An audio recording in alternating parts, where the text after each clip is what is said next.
Hello, this is Dr. Grande. Today's question asks if I can analyze the mental health and personality factors that may be at work in the Elizabeth Smart case. I've had a number of questions specifically about Brian Mitchell, who was convicted in connection with that case. Just a reminder, I'm not diagnosing anybody in this video, only speculating about what could be happening in a situation like this. If you enjoyed this content, please like this video, subscribe to my channel, and consider supporting me on Patreon. I'll put the link to that in the description for this video. So first I'll look at the timeline of the crime, then move to the mental health and personality factors. The timeline starts on June 5, 2002. Elizabeth Smart, 14 years old, and her sister Mary, age 9, are in their bedroom in their Salt Lake City, Utah home. Brian Mitchell breaks into the home and abducts Elizabeth Smart by threatening her with a knife. Mary Smart pretended to be asleep and witnessed the crime. She went to tell her parents, but almost ran into Mitchell, who was still in the house, so she went back into her room and waited for about 2 hours before waking her parents. Initially, Smart was held in Dry Creek Canyon by Mitchell and a woman named Wanda Barzee. They prepared Smart for what they referred to as a wedding ceremony. After the so-called ceremony, Smart was assaulted sexually. Over the next few months, this happened every day, sometimes several times a day.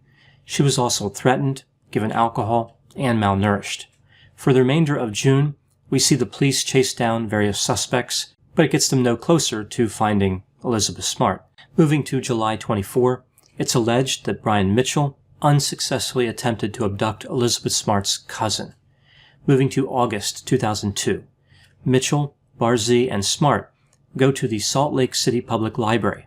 Barzee and Smart were wearing full-length robes and veils covering their faces, which led someone to call the police. A Salt Lake City detective arrives at the library and confronts the group. Mitchell won't let the detective see Smart's face, saying that he could not remove the veil for religious reasons. The detective asked Smart some questions, but she did not respond. The detective left without investigating any further. Shortly after this, Mitchell, Barzee, and Smart go to Salt Lake City. Moving to September 2002, we see that Mitchell and Barzee take Smart to San Diego. They panhandle there to make a living. February 2003, based on Mary's memories about the kidnapper's voice that came back to her in October of the prior year, the police release a sketch of a person who called himself Emmanuel. He had worked for the Smart family for one day in November 2001. February 12, 2003, Mitchell was arrested in California after burglarizing a church. Nobody made the connection that he was wanted in Utah. 3 days later, the sketch of Emmanuel is featured on America's Most Wanted, and the day after that, Mitchell's family identifies him as Emmanuel. March 12, 2003, Elizabeth is found walking down the street with Mitchell and Barzee in Sandy, Utah, less than 20 miles away from her home. 6 days later, Mitchell and Barzee are charged with 6 felonies in connection with the kidnapping. Initially, Brian Mitchell was found incompetent to stand trial, but later on we see that ruling was reversed. In November 2009, Barzee pleads guilty to 2 felonies and agrees to testify against Mitchell. She is sentenced to 15 years in prison in May 2010.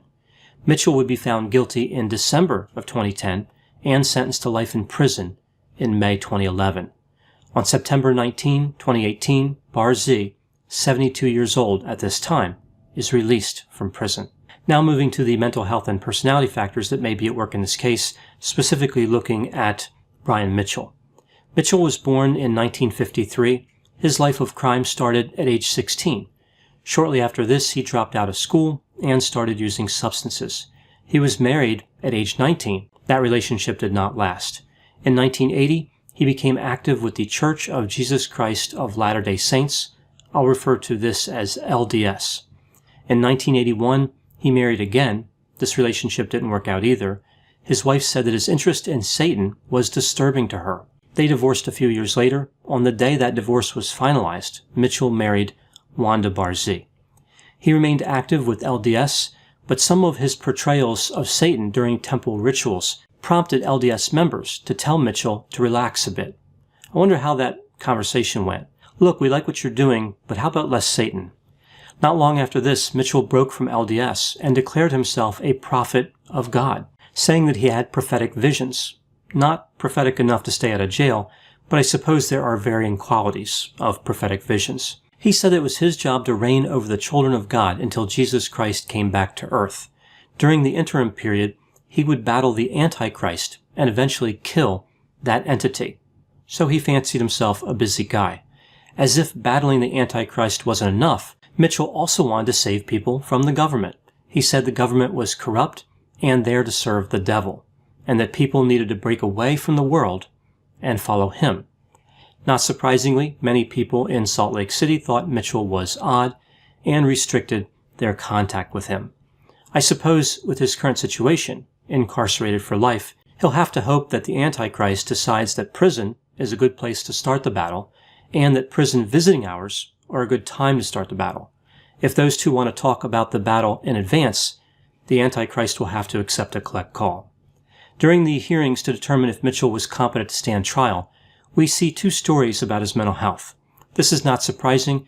Usually the prosecution and defense have very different theories about the mental health of a defendant.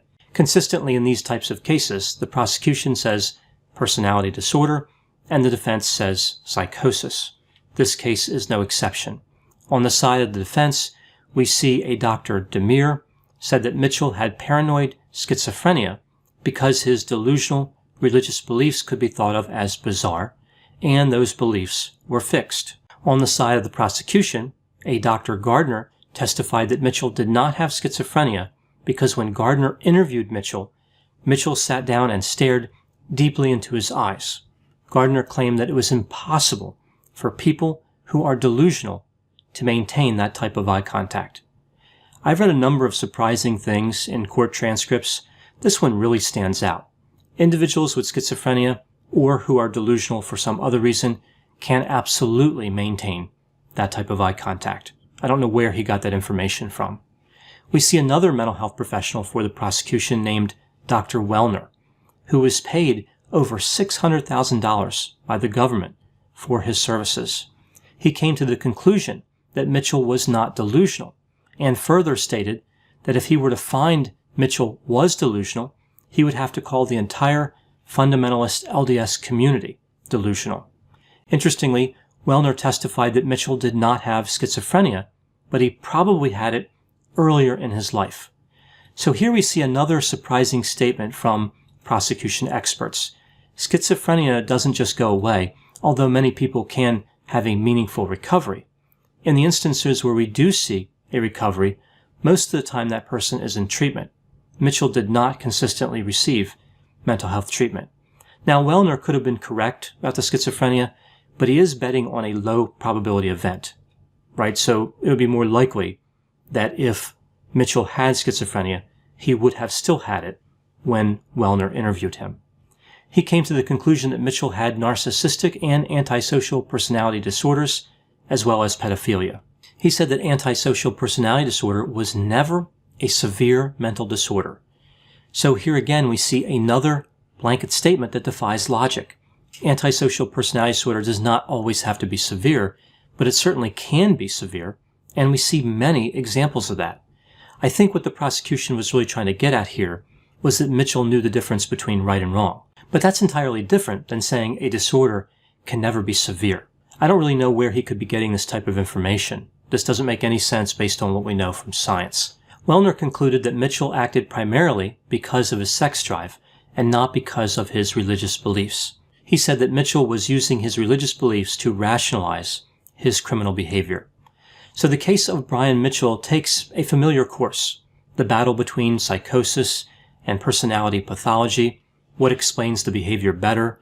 How do we know if somebody is truly delusional or if they are pretending to be delusional? I think that Mitchell is too dangerous to be loose in society either way, but it worries me that experts assessing defendants like this and then testifying don't really seem to agree at all about their diagnostic impressions. It is actually very difficult to know if somebody does have delusions, but we know that schizophrenia is real. Many people actually have schizophrenia, and if one of them commits a crime, there's no way to make sure that person gets a fair trial. There's no way to guarantee that we can identify schizophrenia and look at the delusions and say they must have led to at least part of the criminal activity. the assessments and the trials are really quite uncertain. There's really no guarantee that the mental health professionals can find the correct answer. So we see this battle between the prosecution and the defense, and who knows who wins and who knows who is correct. Now, the mental health professionals who assessed Mitchell had good access to him, certainly better than most people. So it does make sense that they would have some insight as to what was going on. If I were to look at just strictly the information we have available and say, what does this behavior align with in terms of symptoms? It does make sense that Mitchell had schizophrenia. I think that theory makes sense. We see a long history of psychosis. He was delusional early on. Several mental health professionals and others saw it long before this crime was committed. So if he was faking the delusions, if it was really the personality characteristics that were driving him to commit these crimes, then he really set up his defense a long time in advance. It just seems like an unlikely event. So years before he commits this offense, he starts thinking about how he could get out of responsibility and starts pretending to be delusional and maintains that for years. I suppose it's possible, but again, it just doesn't seem like the likely occurrence here. I think, again, schizophrenia seems to be the theory that's more supported by the evidence. Those are my thoughts on the Elizabeth Smart case. Please put any opinions and thoughts in the comments section. They always generate an interesting dialogue. As always, I hope you found my analysis of this topic to be interesting. Thanks for watching.